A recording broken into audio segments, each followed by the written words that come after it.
Bismillahirrahmanirrahim. Assalamualaikum warahmatullahi wabarakatuh. Innal hamdalillah nahmaduhu wa nasta'inuhu wa nastaghfiruh wa na'udzu billahi min shururi anfusina wa min sayyiati a'malina. May yahdihillahu fala mudilla lahu wa may yudlilhu fala hadiya lahu. Asyhadu an la ilaha illallah wahdahu la syarika lahu wa asyhadu anna Muhammadan abduhu wa rasuluh. Ya ayyuhalladzina amanu taqullaha haqqa tuqatih wa la tamutunna illa wa antum muslimun.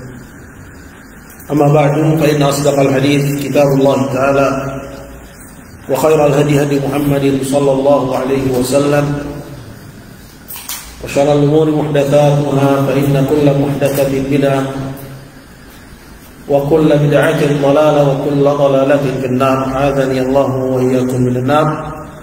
Hadirin ikhwah sekalian dan juga para santri yang saya muliakan, alhamdulillah segala puji dan rasa syukur kita panjatkan kehadirat Allah Jalla wa Ala atas limpahan nikmat dan curahan karunia kepada kita mendapatkan kesehatan dan juga nikmat kesempatan.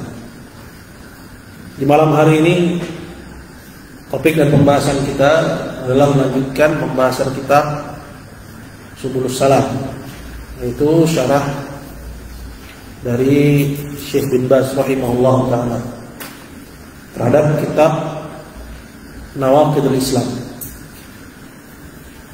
Sebelum kita menyambung pembahasan kita kemarin yang membahas tentang hakikat ibadah, kita akan adakan sedikit tanya jawab dulu terkait dengan apa yang sudah pernah kita ambil pada pertemuan-pertemuan yang lalu.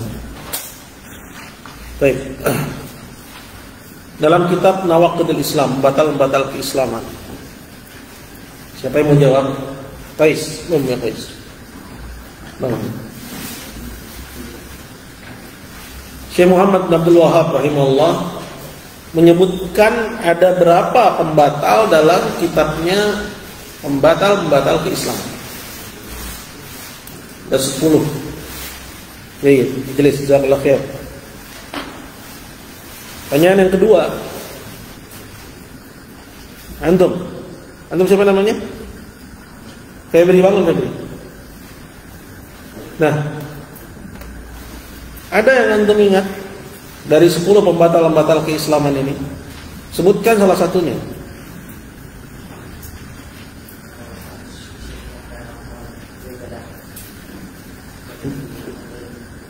Jadi, barakallahu fiik.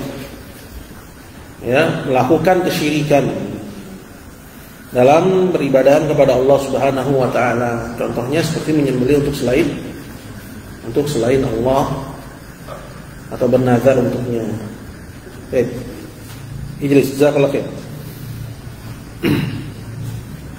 Siapa yang mau ditanya? Ya, Faliar Faid. Ada yang mau ditanya? Berarti dia rajulun syuja, pemberani. Jadi kadang Syekh Muqbil rahimahullah melempar pertanyaannya dengan dia tunjuk orangnya. Kadang beliau nanya siapa yang mau ditanya gitu. Kalau dia tunjuk tangan berarti pertanyaannya kan belum dilontarkan ya. Jadi dia siap, rajulun syuja, dia baru pemberani. Ada yang berani mau ditanya? Baik. Pertanyaan yang berikutnya, hendak tahu hukum.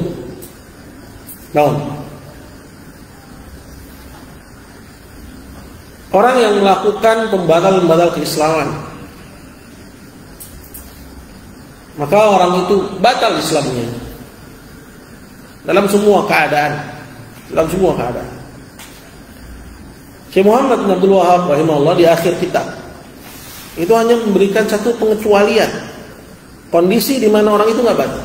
Cuma satu pengecualian yang dikasih oleh Syekh Muhammad bin Abdul Wahhab rahimahullah ta'ala. Kondisi apa itu? Terpaksa dan hatinya tetap tenang di atas keimanan. Jadi jazakallahu khair, barakallahu fiik.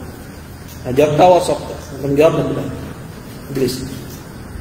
Nah ini yang banyak disalahpahami, ya. Di mana dalam pembatal keislaman itu Syekh Muhammad bin Abdul Wahab rahimahullah taala telah membingkai bahwa siapa saja yang melakukan pembatal disebutkan batal Islam. Ya. Ada 5 keadaan. Ya, hanya satu yang nggak batal. 5 keadaan itu, yang pertama orang yang melakukannya, yang pertama sungguh-sungguh, yang kedua main-main, yang ketiga karena takut, yang keempat dipaksa dan hatinya tenang di atas kekufuran, dan yang kelima dipaksa dan hatinya tenang di atas keimanan. Cuman yang kelima ini aja yang nggak batal. Paham? Abdurrahman, Gum. Nah, sebutkan 5. Ya, kondisi orang melakukan pembatal keislaman. Sungguh-sungguh. Yang kedua, main-main. Yang ketiga, karena takut. Yang keempat, dipaksa dan hatinya tenang di atas kekufuran. 4 kondisi ini orangnya batal apa enggak? Batal Islamnya. Yang enggak batal kondisi yang kelima apa itu? Dipaksa dan hatinya tenang di atas keimanan. Yaitu mazhab Syekh Muhammad bin Abdul Wahab rahimahullah, dan barang siapa yang menisbatkan kepada beliau pendapat lain faqad akhta. Keliru. Jelas sudah kelak. Ya. Dan yang perlu diingat bahwa persoalan melakukan pembatal di sini yang dimaksud adalah melakukannya dengan sengaja dan dengan kesadaran tanpa ada paksaan. Adapun orang yang melakukan yang nggak sengaja udah nggak dibahas di sini. Baik, ya, ini kaidah yang perlu sekali untuk kalian ingat. Mengingat persoalan ini banyak sekali orang yang keliru, ya, sehingga membuat ya rancu dalam pembahasan tentang tauhid. Kita akan masuk kepada kelanjutan dari apa yang kita bahas kemarin, di mana pembahasan kita masih pada penjelasan Syekh bin Baz rahimahullah taala ya tentang persoalan ibadah. Pada pertemuan yang lalu dibahas bahwa ya ibadah itu ya pengertiannya secara syariat, ya, bahwa dia seperti yang dijelaskan oleh Ibnu Taimiyah, ya, segala sesuatu yang dicintai dan diridhoi oleh Allah dari ucapan dan perbuatan baik yang tampak maupun yang tersembunyi, dan harus dilakukan dengan penuh khudu' wa tadhallul, kerendahan dan juga ketundukan, ya, dibangun di atas ya kecintaan kepada Allah Subhanahu wa taala dan rasa takut dari ancamannya. Berarti nggak boleh seorang mengerjakan ibadah ya karena sombong misalnya. Dan juga bukan seorang mengerjakan ibadah itu sekedar untuk menunaikan tanggung jawab. Ya. Orang yang mengerjakan ibadah sekedar menunaikan tanggung jawab, lepas nggak tanggung jawabnya? Tunai, dia nggak dituntut lagi untuk sholat. Ya. Tapi apakah perbuatannya itu bernilai ibadah? Bukan, nggak bernilai ibadah. Ya, jadi ini poin yang paling penting yang kemarin sudah dibahas. Kemudian kita masuk kepada halaman 22. Berkata Syekh bin Baz rahimahullah, wa qala al-ibadatu, ibadah itu adalah hiya tauhidullah wa ta'atuhu, yaitu menauhidkan Allah dan mentaatinya. Ya, jadi bahkan tauhid ya dia merupakan ibadah yang paling utama. Fondasi dari semua ibadah, Karena kalau seorang mengerjakan perintah meninggalkan larangan, namun ya perintah dan larangan itu perintah dia kerjakan, larangan dia tinggalkan, namun tidak dibangun di atas tauhid, maka ruddat, maka tertolak ibadah itu. Hiya tauhidullah wa ta'atuhu, dia menauhidkan Allah dan menaatinya. Ya, menaati maksudnya mengerjakan perintah, meninggalkan larangan. Ini perlu untuk ditekankan di sini bahwa Yang dimaksud dengan tauhid adalah yang diiringi dengan amal. Yang diiringi dengan amal. Artinya bukan orang yang hanya mengucapkan la ilaha illallah, kemudian sepanjang hidupnya nggak mengerjakan perintah, nggak meninggalkan larangan. Kemudian dia beranggapan saya muslim, kenapa? Karena saya nggak melakukan kesyirikan. Ya. Jadi harus ada amal yang harus dia lakukan. Ya, karena seorang yang menyadari bahwa hanya Allah yang berhak diibadahi, apa ibadah yang dia kerjakan? Harus ada. Harus ada. Ya. Ada perintah dia kerjakan, ada kesempatan sedekah dia sedekah. Ya. Dia meninggalkan yang dilarang. Ya, meninggalkan ghibah, meninggalkan namimah. Ada orang ceritain temannya, dia tutup telinga, dia tinggalkan majelisnya, semua dalam rangka untuk mencari keridhaan Allah dan takut dari ancaman Allah. Ya, ini perlu ditekankan. Kenapa? Karena sekarang juga beredar mazhab dalam persoalan akidah yang beranggapan bahwa orang yang meninggalkan amal bil kulliyah, orang yang meninggalkan amalan, jadi dia nggak melakukan perintah, nggak dikerjain, larangan nggak ditinggalin, dianggap mukmin selagi dia mengaku muslim. Dari mana dia bisa disebut mukmin? Ya tentunya orang ini berdalil dengan beberapa dalil. Ya, berdalil dengan nas. Ya, yang dia salah dalam memahami. Ya, di antaranya hadis yang mengatakan bahwa akan masuk surga orang yang mengucapkan la ilaha illallah dan dia tidak memiliki satupun amal kebajikan. Ada hadis seperti itu.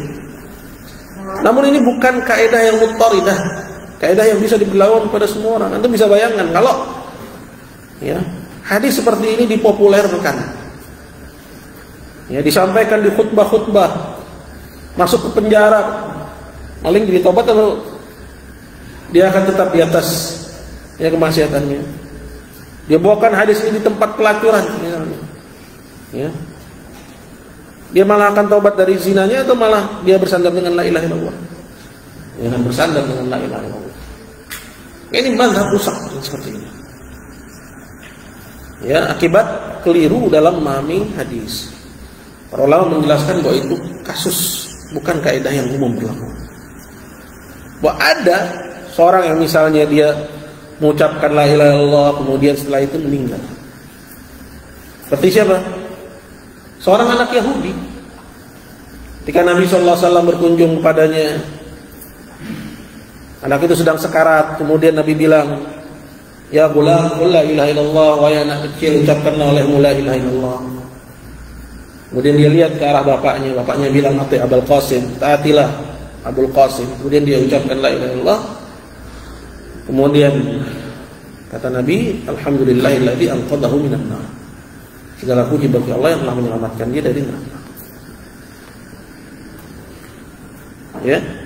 Jadi juga orang yang dibunuh oleh Usama, setelah mengucapkan la ilaha illallah, dibunuh oleh Usama.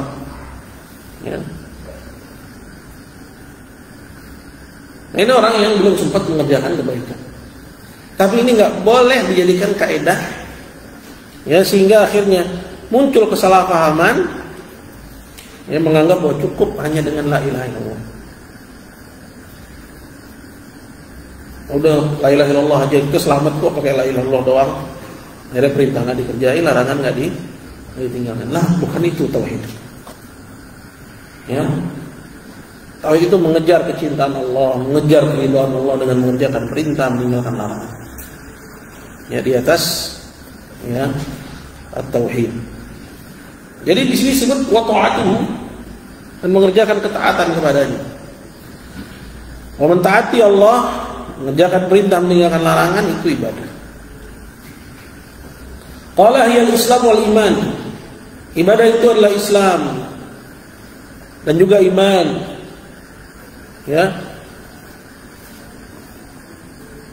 Yaitu Islam yang kembali kepada amalan-amalan zahir, iman kembali kepada amalan-amalan batin.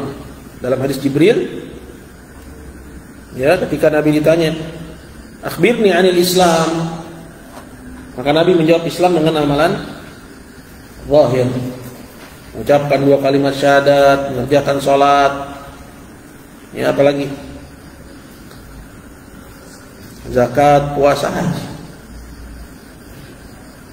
Akhbirni 'anil iman, beritahu aku tentang iman. Nabi mengabarkan dengan amalan batin, untuk minalillah wa malaikatihi wa kutubihi wa rusulihi.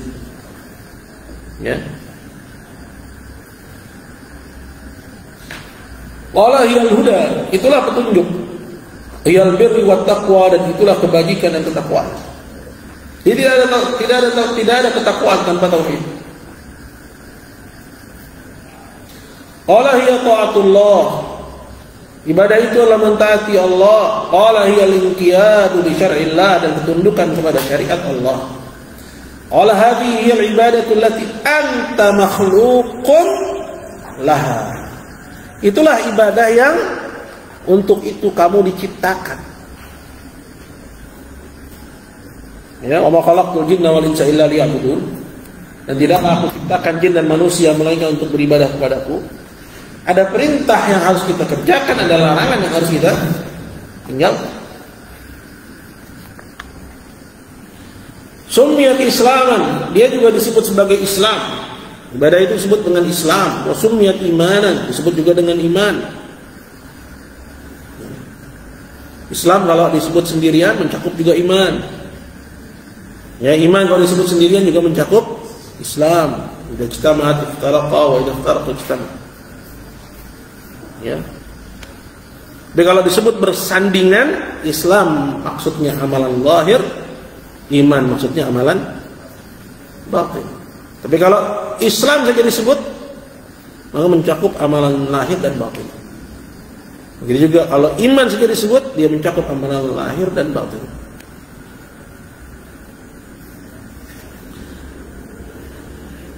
Wasummiyat ibadatan, dan disebut juga dengan ibadah. Wasummiyat ta'atan lillahi wa rasulihi, dan dinamai juga dengan mentaati Allah dan Rasul.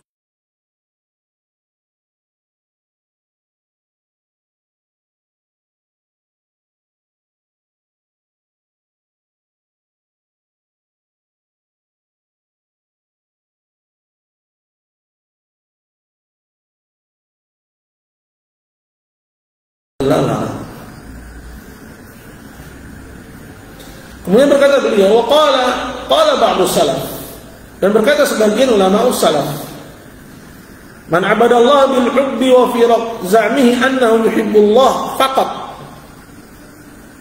Ya. Barang siapa beribadah kepada Allah hanya dengan kecintaan. Yang kemarin sudah dibahas bahwa ibadah itu harus ya dikerjakan dengan. Baik, kita lanjut ya. Waqala ba'du salaf, sebagian salaf berkata, man abadallaha bil hubbi, barang siapa yang beribadah kepada Allah hanya mengandalkan kecintaan saja. Wa fi za'mi annahu yuhibbullah, dia menyangka bahwa dirinya mencintai Allah, faqat fahuwa zindiq, maka dia adalah zindiq. Ya. Karena dia hanya mengandalkan satu sisi saja, yaitu apa? Ya, kecintaan. Dia nggak takut. Ya, nggak takut kepada neraka Allah Azza wa Jalla. Ya, dia nggak takut dengan ancaman Allah Azza wa Jalla. Dan zindiq itu artinya adamul iktiraz biddin, itu zandaqah, ketidakpedulian terhadap agama. Ini banyak ada pada kaum sufi. Ya, yang beribadah kepada Allah hanya dengan mengandalkan mahabbah. Ya. Kenapa yang seperti ini keliru? Karena dia akan lebih mendahulukan sisi rojak, sehingga dia maksiat kepada Allah dengan mengatakan Allah Maha Pengampun. Besok maksiat lagi, Allah Maha Rahman, Maha Rahim. Nggak tobat-tobat dia. Karena hanya mengandalkan apa? Mengandalkan mahabbah. Ngerti nggak? Ya. Sehingga dia nggak takut sama Allah Azza wa Jalla. Ya, dengan alasan ya Rabbnya Maha Pengampun, Maha Penyayang. Fa kaifa la yakhafullah wa la yarju? Bagaimana bisa dia tidak takut kepada Allah, tidak mengharap rahmatnya? Wa man huwa hatta la yakhafullah wa la yarju? Siapa dia kok sampai-sampainya dia tidak takut kepada Allah, tidak mengharap padanya? Wa qala Allah Ta'ala fi rusuli salawatullahi wa salamu alaihim, padahal Allah saja berkata tentang para rasul bagaimana ibadah mereka. Kata Allah, innahum kanu yusari'una fil khairat. Para rasul itu dahulu mereka adalah orang-orang yang bersegera dalam mengerjakan kebajikan, wa yad'unana raghaban wa rahaba, dan beribadah kepada kami dengan harap-harap cemas. Jadi harus ada dua sayap, tempat kita dalam mengerjakan ibadah kepada Allah. Nah begitu juga sebaliknya. Kebalikan orang yang hanya mengharapkan, hanya bersandar kepada kecintaan adalah orang yang hanya mengandalkan rasa takut. Ini juga nggak betul. Sehingga dia tidak berharap. Sehingga ketika dia jatuh kepada maksiat, dia menyangka bahwa Allah nggak mengampuni dosanya. Sehingga akhirnya dia juga nggak tobat. Ya udahlah, gue udah begini, katanya. Biarin dah, masuk neraka deh, katanya. Dia nggak punya rasa harap kepada Allah. Dia hanya mengandalkan rasa takutnya sehingga hilang rasa harap dia kepada Allah dan putus asa dia dari rahmat Allah. Ini nggak boleh. Jadi apakah hanya mengandalkan mahabbah saja, kecintaan saja? Begitu juga yang hanya mengandalkan rasa takut saja. Ini dua-duanya adalah jalan kesesatan. Adapun seorang mukmin, di saat dia mengerjakan amal soleh, dia besarkan rasa harapnya bahwa Allah insya Allah akan terima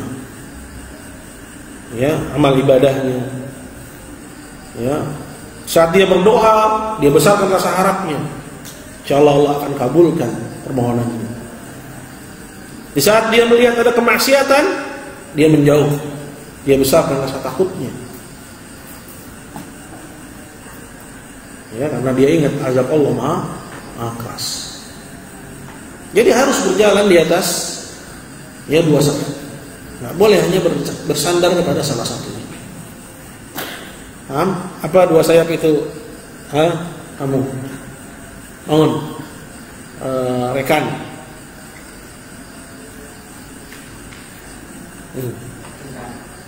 Kecintaan dan rasa takut. Sebut dengan apa? Al-khawf atau ar-raghbah war-rahbah. Raghbah itu kecintaan, ar-rahbah itu takut. Rahbah. Dalam ayat wa yad'unana raghaban wa rahabah. Mereka beribadah kepada kami dengan raghbah dan rahbah.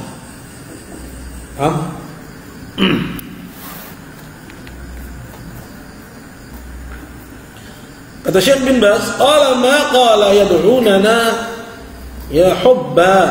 Allah tidak hanya mengatakan mereka beribadah kepada kami dengan kecintaan faqat, dengan kecintaan saja. Qala wa yad'unana raghaban wa rahaba, tapi dengan dua sayap. Mereka beribadah kepada kami dengan raghbah wa rahbah. Ini pujian Allah kepada orang-orang dulu, para nabi, para rasul dan para pengikut mereka. Innahum kanu yusari'una fil khairat. Mereka dulu adalah orang yang bersegera dalam mengerjakan kebaikan. Wa yad'unana raghaban wa rahaba wa kanu lana khashiyin. Dan mereka beribadah kepada kami dengan harap-harap cemas, mengharap pahala dari sisi Allah, takut kalau enggak diterima ibadahnya oleh Allah. Wa kanu lana khashiyin. Dan dulu mereka adalah orang-orang yang sangat khusyuk, hatinya tunduk kepada Allah Subhanahu wa taala. Kata Syekh bin Baz, qala raghaban fil jannah wa rahaban minan nar. Raghbah yaitu mengharap surga Allah. Wa rahaban artinya takut dari neraka Allah. Qala far rusul wal anbiya wal mu'minun khafu 'adzab Allah. Maka para rasul, para nabi dan orang-orang beriman, mereka takut dari azab Allah. Wa rajau thawabahu, dan mengharapkan pahala dari sisinya. Wa habbu hubban shadiqan, dan mencintai Allah dengan kecintaan yang benar. Itulah cintaan yang benar. Ya. Dia mengharap ganjaran dari sisi Allah, mengharap mendapatkan cinta dan ridha Allah, dan takut mendapat murkanya Allah. Paham nggak? Ini perlu Anda paham. Sekarang ini muncul di tengah-tengah kita, ya, dipopulerkan oleh sebagian orang tarekat-tarekat yang mereka impor dari Turki, lagi-lagi Turki. Anda tahu nggak Jalaluddin Ar-Rumi? Ya, Jalaluddin Rumi ini, ya, seorang tokoh tarekat, ya, itu populernya di Turki. Pokoknya di Turki. Ibadahnya mereka dengan menari. Ya. Ibadahnya dengan cara menari. Ya, narinya dengan membuat huruf lam. Katanya la ilaha illallah. Tangan ini. Kemudian ini muter. Muter aja. Sampai latihan biar nggak pusing tuh. Itu ibadah. Ya.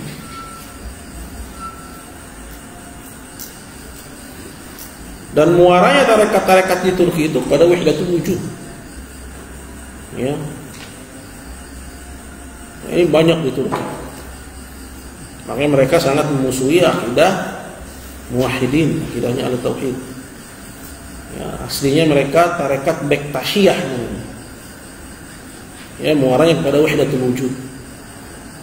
Nah, yang diimpor sekarang ke negeri kita ini, ya, mulai ramai di pasarkan, itu tarekatnya Rumi.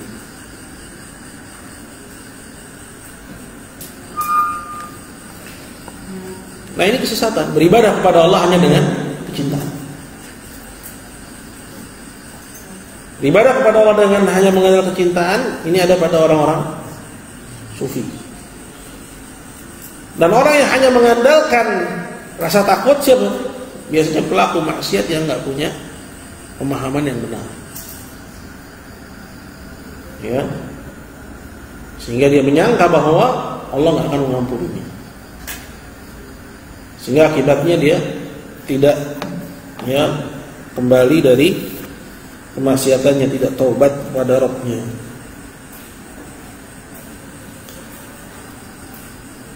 Berkata Syekh bin Baz qal wa habbu hubban shadiqan. Mereka ini orang-orang yang beriman, ya, Nabi, para Rasul, dan yang mengikuti mereka. Mereka yang mencintai Allah dengan benar. Hamaluhum ala ta'atihi. Kecintaannya itu mengantarkan dia untuk mentaati Allah. Kalau orang sekarang bilang, saya cinta sama Allah, tapi perintah nggak dikerjain, ini orang ketipu. Larangan nggak tinggalkan. Ya. Kalau ditanya, siapa idolamu? Allah, katanya. Ya. Kalau seorang betul cinta kepada Allah, maka apa yang harus dilakukan? Perintah dikerjain, larangan tinggalkan. Qul in kuntum tuhibbunallaha fattabi'uni yuhibbukumullah. Katakanlah, kalau benar kalian cinta kepada Allah, maka ikuti aku. Allah akan cinta kepadamu. Yang didapat lebih besar daripada yang dia berikan. Apa maksudnya?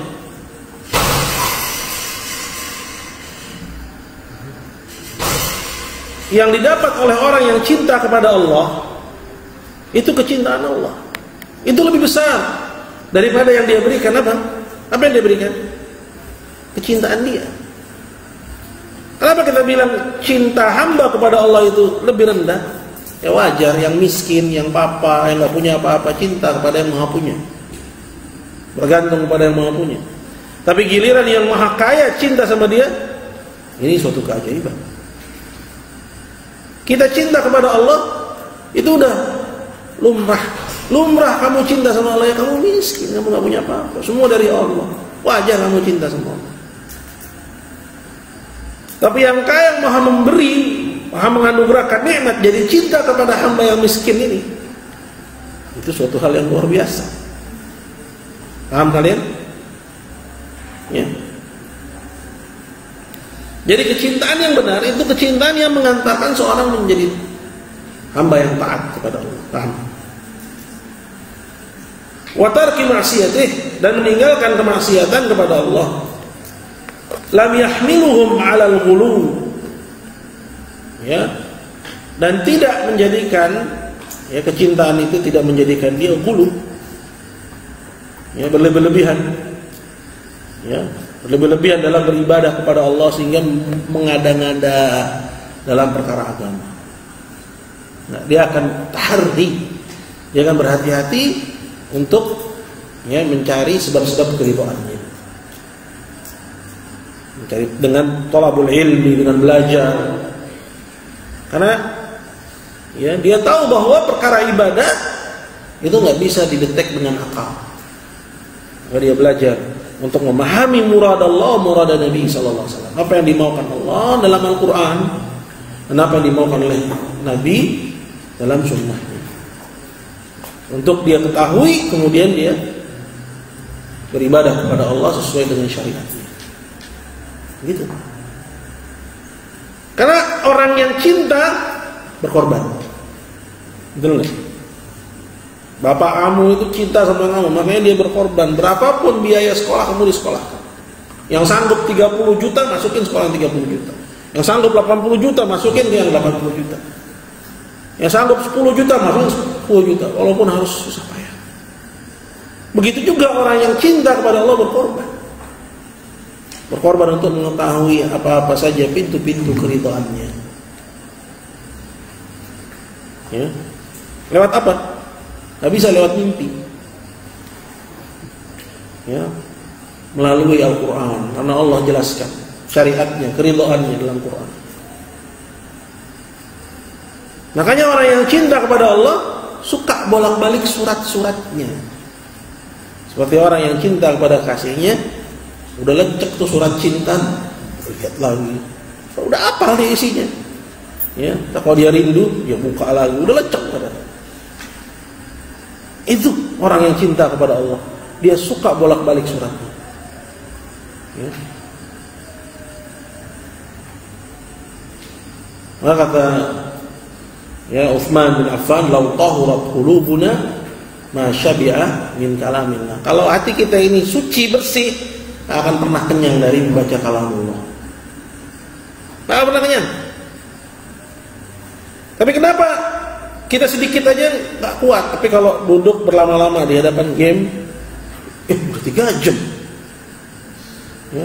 Tapi kalau ngapain? Baca Quran setengah jam aja udah kayak orang cacingan, enggak? Ya, Valen. Ya. Maka kita harus cari tahu. Kok bisa sampean, ya, duduk berlama-lama untuk baca Quran? Kemarin ada meme, Ustaz lihat di HP-nya, di status Muhammad, tentang Syekh Ali Jaber. Ya, itu bagus ya memenya. Dia bilang, saya biasanya tiap pagi menamatkan surat Al-Baqarah. Tiap pagi tamat surat Al-Baqarah. Ya. Di hari saya ditikam, saya cicil satu juz. Masya Allah. Ya. Karena dia cicil, dia langsung dicoba dengan penikaman itu. Al-Baqarah memang di antara sebab Allah Azza wa Jalla memberi perlindungan kepada hamba-Nya. Jadi kalau kita ini belum punya kecintaan kepada Quran, gimana kita bisa mengklaim kita cinta sama Allah Azza wa Jalla? Ya. Orang kalau misalnya cinta sama kasihnya, ya, itu suratnya dibaca-baca, bolak-balik dibaca, padahal dibaca lagi. Kalau dulu mungkin pakai surat pakai kertas, sekarang pakai WhatsApp, ya. Tapi kalau lagi kesal, suami lagi kesal sama istrinya, dirit aja enggak, dibaca aja enggak, dirit aja enggak dirit, ya. Betul enggak? Enggak dirit.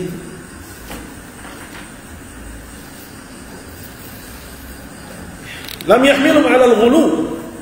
Jadi kecintaan yang benar itu tidak menjadikan orang itu ghulu, berlebih-lebihan, ya, sehingga membuat cara-cara baru dalam ibadah. Awil ujub, atau menjadikan dia merasa ujub dengan ibadahnya. Oh, saya banyak ibadah kepada Allah, saya banyak, ya, sedekahnya, Enggak. Kenapa? Karena kecintaan yang benar itu ya bukan suatu yang bukan bahan untuk dijadikan ya takjub, melainkan ya rasa ya yang dengannya dia ya beribadah kepada Rabbnya Jalla wa Ala. Dia selalu merasa kurang. Makanya kata Utsman apa? Masyabih. Gak akan pernah kenyang. Dia selalu merasa kurang dalam baca kalamullah.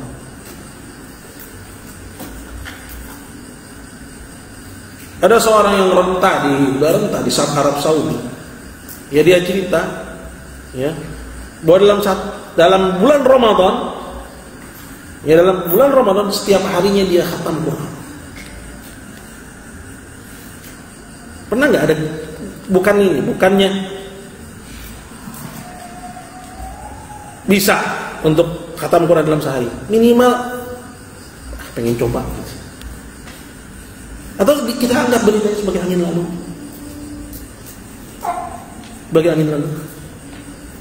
ya. Nah itu. Lam yahmilu malal ghulu wal ujub, dan tidak menjadikan dia merasa ujub. Udah banyak ibadahnya, udah banyak sedekahnya.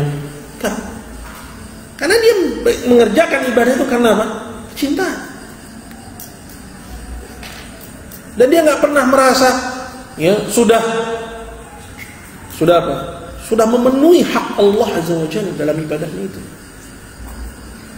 Nah, ada riwayat tentang hal yang senada dengan hal ini dari Nabi SAW ketika Aisyah melihat Nabi sholat kakinya bengkak. Antum bisa kebayang berapa lama dirinya dalam sholat. Ya. Kalau kita ya udah kayak ayam matok kan, takluk kan. Apa kata Nabi? Aisyah bilang, "Ya Rasulullah, lima fa'alta hadza?" Kenapa kamu lakukan ini? Ya, bukankah Allah sudah mengampuni dosamu yang lalu dan yang akan datang?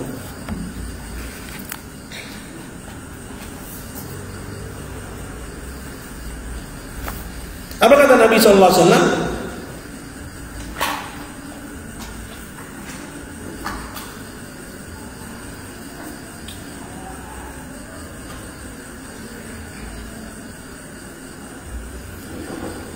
Afala uhibbu an akuna 'abdan syakura? Enggak bolehkah aku menjadi hamba Allah yang bersyukur? Orang yang kenal Allah, dia enggak akan pernah merasa sudah menunaikan hak Allah Azza wa Jalla dalam ibadah. Maka para salaf dulu itu perumpamaan yang luar biasa dalam ibadah kepada Allah. Mereka mengerjakan ibadah, bersama dengan itu mereka takut ibadahnya enggak diterima. Beda dengan kita. Ya. Nggak ngerti ibadahnya nggak dikerjain, namun besar banget rasa harapnya. Ya Allah Maha Pengampun, Allah Maha Penyayang. Orang dulu nggak, kebalikannya. Dia berlomba-lomba dalam ibadah, namun bersama dengan itu mereka takut kalau ibadahnya nggak diterima oleh Allah SWT. Dan jadi itu tauhid. Ya. Tauhid itu mengenal Allah, mengetahui bagaimana, mencari tahu bagaimana menunaikan hak Allah, berusaha mencari ridha Allah, ya, menghindar sejauh-jauhnya dari murka Allah. Gitu.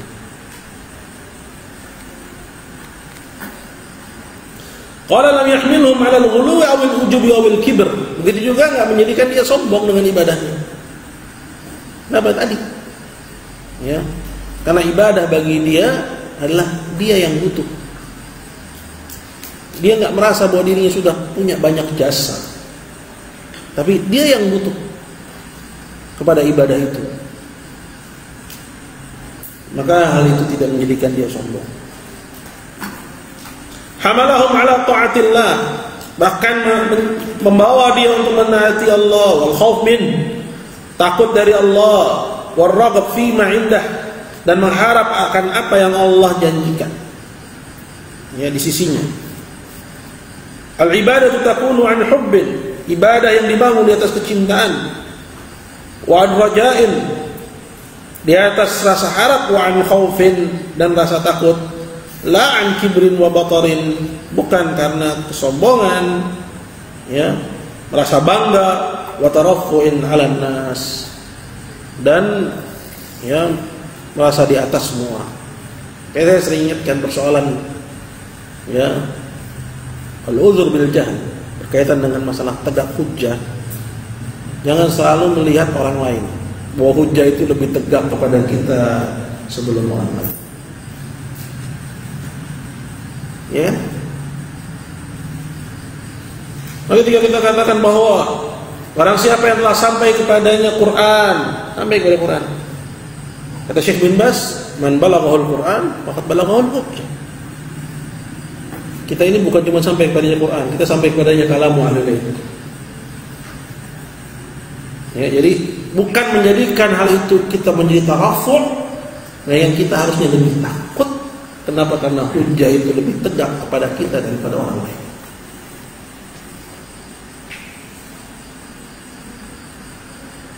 Ya.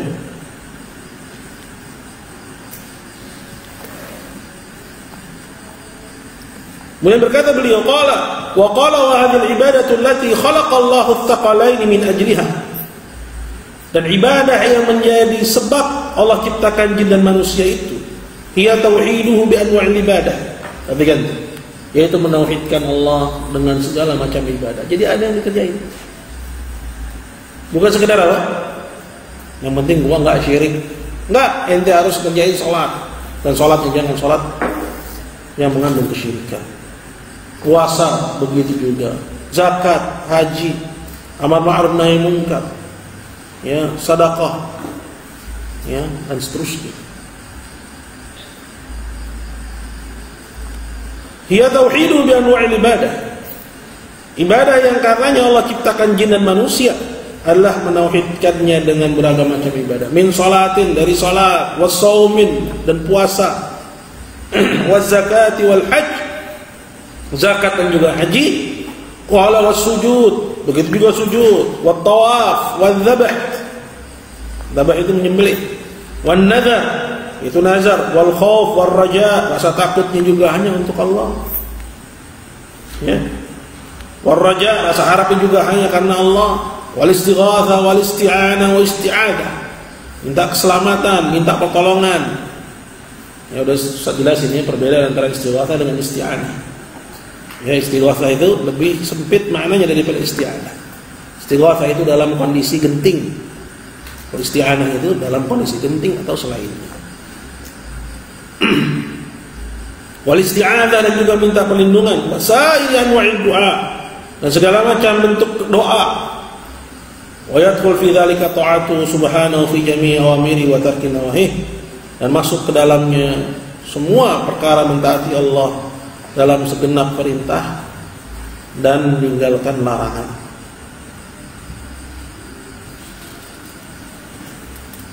Beliau juga berkata, qala wal ibadatu allati ba'atha Allahu biha ar-rusul, dan ibadah yang karenanya Allah utus para rasul, menjadi risalah yang dibawa para rasul, hiya ikhlasul ibadah lillahi wahdah, yaitu mengikhlaskan ibadah hanya untuk Allah saja. Ini bukan sekedar ibadah. Jadi orang yang ngerjain ibadah kepada Allah, ngerjain juga ibadah kepada selain Allah, dia belum menunaikan, ya, tujuan dari diciptakannya dia. Karena tujuan diciptakannya dia bukan sekedar ibadah, tapi ibadah kepada Allah saja. Karena kalau sekedar ibadah, berarti orang yang ibadah kepada Allah dan ibadah kepada selain Allah, ya, berarti dia sudah menunaikan tujuan diciptakannya dia. Tapi bukan itu. Ya, makanya kata, ya, Syekh Muhammad dalam kitabnya Ushul Thalatshah, ya, beliau mengatakan, ya, tentang firman Allah, wa ma khalaqtul jinna wal insa illa liya'budun, ay yuwahhiduni, dan tidaklah aku ciptakan jin dan manusia melainkan untuk beribadah kepadaku, maksudnya menauhidkanku. Karena kalau orang ibadah kepada Allah terus ibadah juga kepada selain Allah, tauhid bukan itu. Ya, tapi yang dimaksud dengan ibadah yang karenanya kita diciptakan itu tauhid. Berarti orang yang ibadah kepada Allah, ibadah juga kepada selain Allah, itu keluar dari tauhid. di luar tauhid. Dia belum menunaikan ya tujuan dari diciptakannya dia.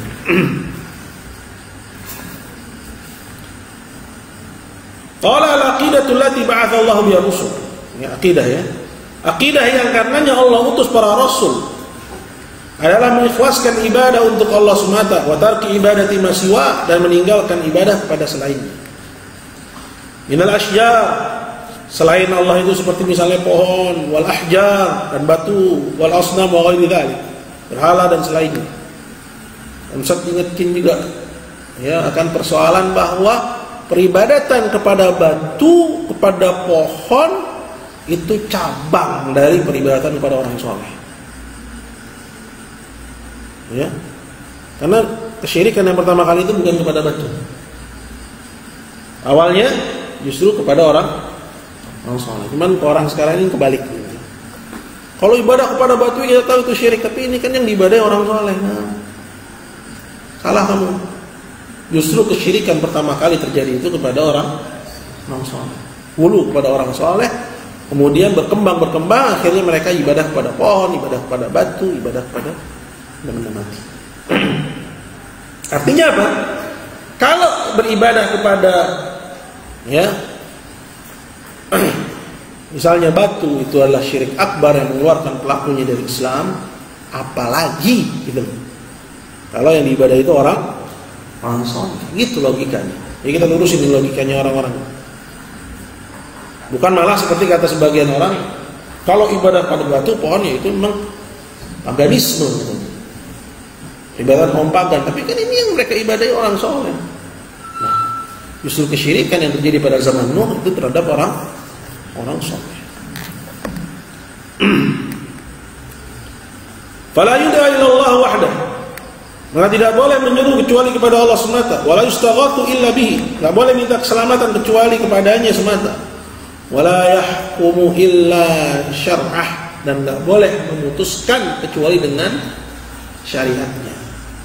Ini termasuk persoalan yang disinggung di awal kitab, bahwa termasuk ke dalam ibadah yang harus dimurnikan untuk Allah adalah persoalan hukum.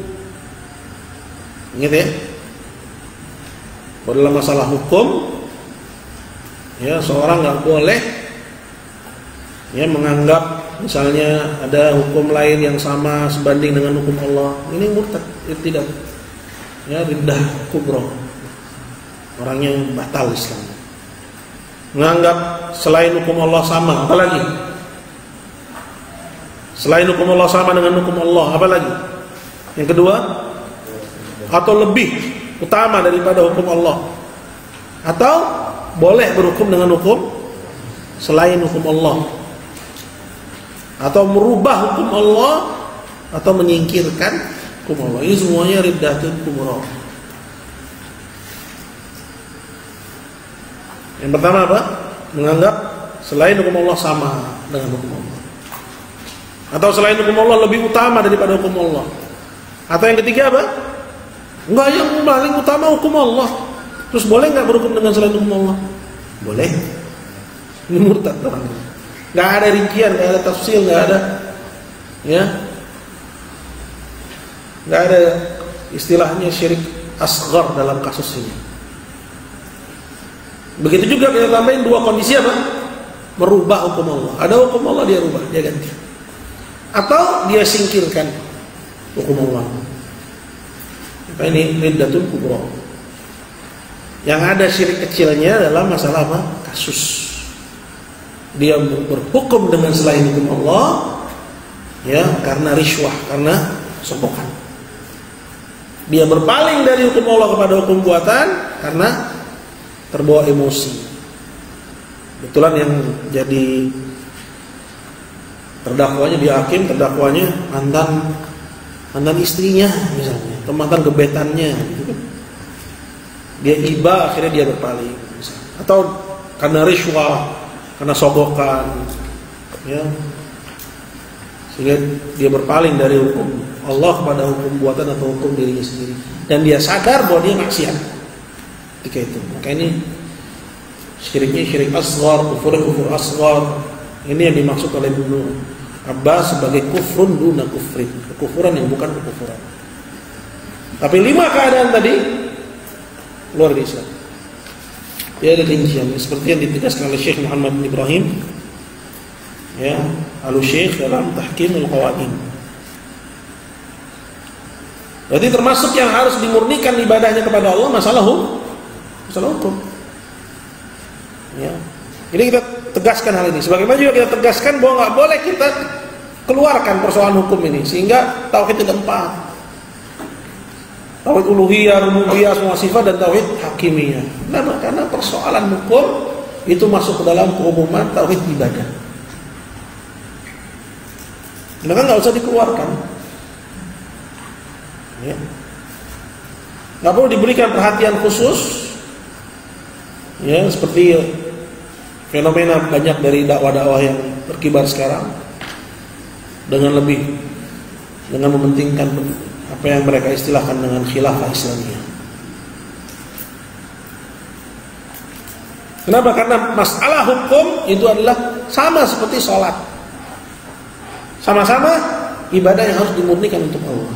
Sehingga nggak perlu kita keluarkan jadi jenis tauhid sendiri. Kalau kita boleh mengeluarkan itu jadi jenis tauhid sendiri, karena mungkin dia berpikir sekarang orang banyak meninggalkan hukum Allah.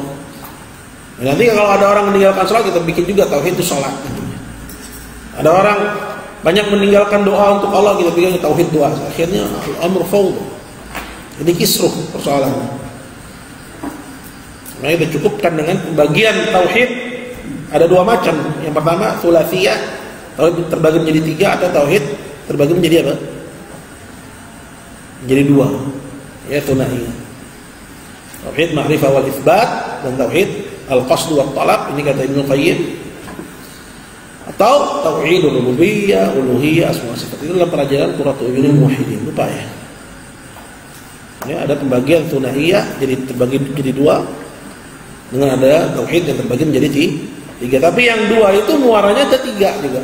Yang 3 itu bisa juga diringkas jadi 2. Ya. Karena tauhid ma'rifah wal itsbat itu tauhid rububiyah dan tauhid apa? Asma wa sifat. Sama ini. Ya, adapun tauhid qasd wa talab itu nama lain dari tauhid apa? Uluhiyah. Ma'rifah itu mengenal, itsbat menetapkan. Ya, mengenal Allah. Rububiyah itu bagian dari ya nama-nama dan sifat-sifat Allah Subhanahu wa taala. Ya, jadi kembali kepada persoalan ini, termasuk juga masalah hukum, nggak boleh kita ya berpaling dari hukum Allah. Qala wala yusalli illa lahu, dan tidak salat kecuali kepadanya, wala yanzur illa lahu, tidak bernadar kecuali untuknya, ila ghairi dzalika minal ibadat, dan ibadah-ibadah lainnya semuanya hanya diberikan untuk Allah Subhanahu wa taala. Wallahu a'lam bissawab. Baik, ada pertanyaan?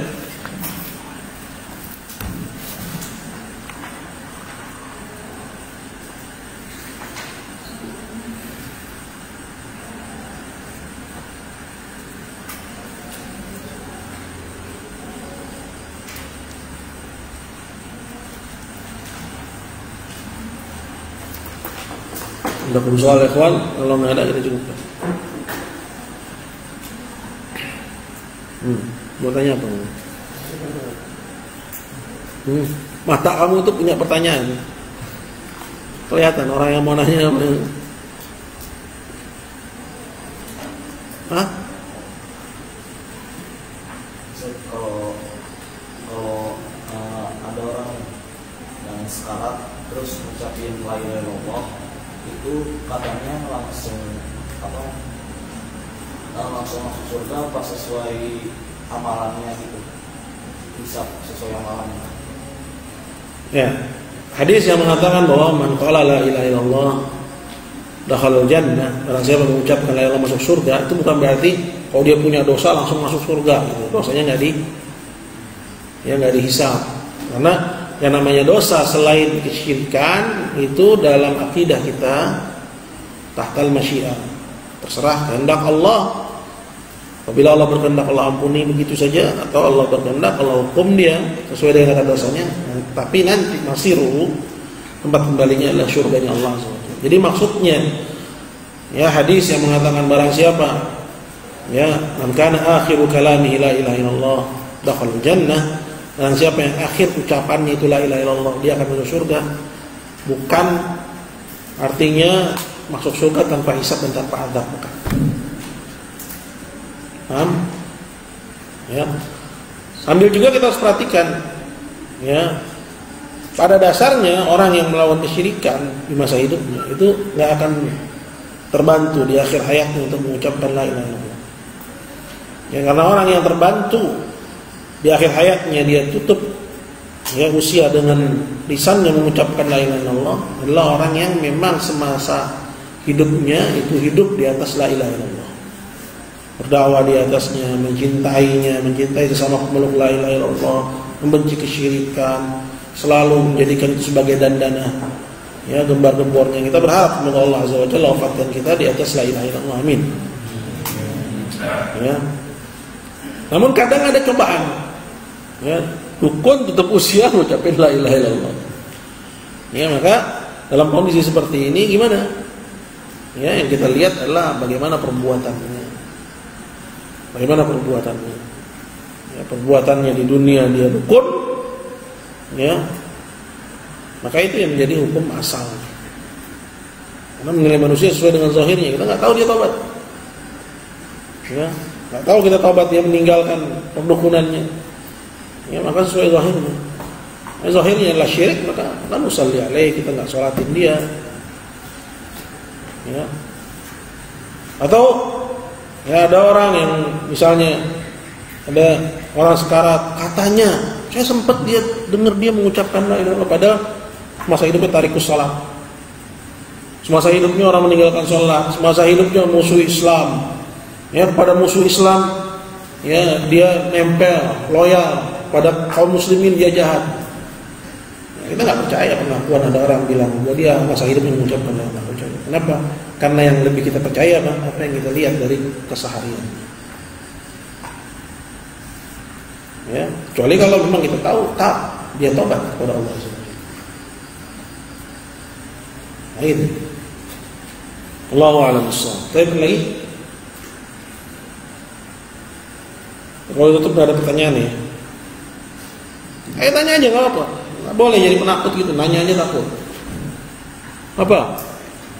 Masih nyangkut.